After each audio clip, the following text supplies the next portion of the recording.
It's not uncommon in our health system that the folks in the ER or surgery or the ICU know definitively that they did something to save someone's life. But I think so much of our health system now is outpatient based, and we're doing the right things. We're being preventive, and we're trying to keep people out of the hospital, and that's great. But sometimes all those folks working in those realms, it's not as easy for them to see that they've saved someone's life. I actually cared for Chaz when he was a teenager. His family came in to see me, and he was heavy then. And he was felt awkward then, felt uncomfortable around people, was feeling pretty depressed. Tried to work with his mom to help him get the motivation he needed to lose weight, and his family wasn't as motivated to help him as I felt. I was the motivated one, everyone else didn't seem to want to do anything.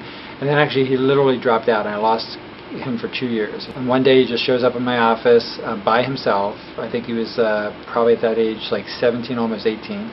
And I said, Chaz, well, it's great to see you. I haven't seen you in a while. And I said, what are you here for? And he had watched a show on TV. It was either about the combination of depression and being overweight and how that can kill you.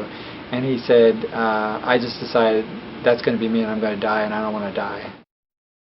It became pretty clear, though, 20-minute appointments with him and the resources he had in his home and with his family wasn't going to accomplish what we needed to do. So that's when I sent out this email in April 2011 to a bunch of people that I thought could help, and I just sort of said, how would you like to help me save a life? That I have this patient that needs these things, and I can't do it myself, and he can't do it himself, and we're just looking for some ideas and help, and the response I got from that email was incredible. I think our revised mission statement has really sounded deeply in people. This working as one, for a healthy community and provide exceptional care. And for him, this working as one really meant us reaching out to actually the visiting nurses were involved for a while, our own behavioral therapists, the athletic trainers, and the physical therapists. And we really were working as one. Not only did we have the same goal around the patient and actually the patient's goals, but we were communicating really wonderfully. So whenever we saw him in the office, we would feed that back by email to the other people involved in his team just for feedback, so they knew what they were doing was making a difference, because they couldn't tell otherwise. And then they would give me feedback. Hey, just saw Chaz this week, he's doing this or this, he's struggling there. Next time you see him, could you encourage him around this, congratulate him on that? So when Chaz came in, he knew that, again, we were working as one, and we knew what each other were doing, and I think that was a positive thing for him, to know that there was a community of people that cared about him. One of the things, we don't always understand the barriers for care. We wound up finding out that all he had was some street clothes, and he didn't feel comfortable even going to physical therapy in street clothes.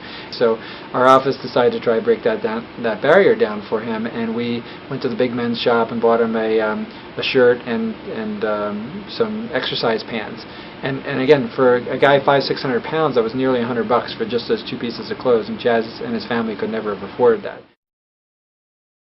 Since he's overweight, we have to modify a lot of the exercises for him. He can't get on most of the machines.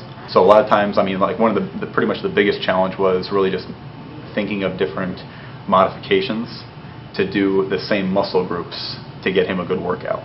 So that's why a lot of times I just have him do little mini squats, and it's a sit-down stepper, so it doesn't seem like he's doing much overall.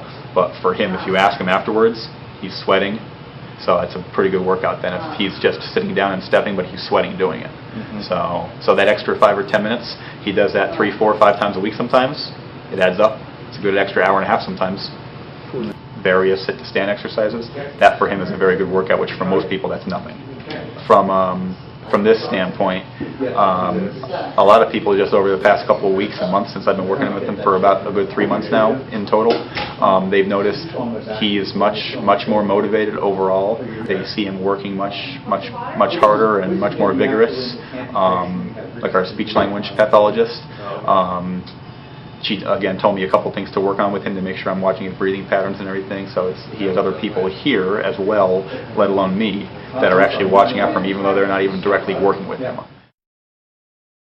Well, I felt good. I really think this is working, these exercises, and then I got trying to eat better and just trying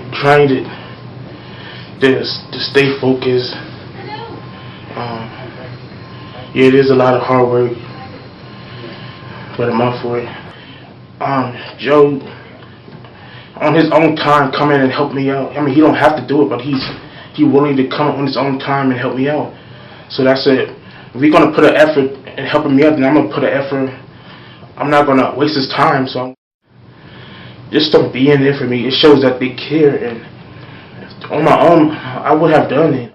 I'm doing this because I don't want to die young. I want to live a long and try to get healthier life.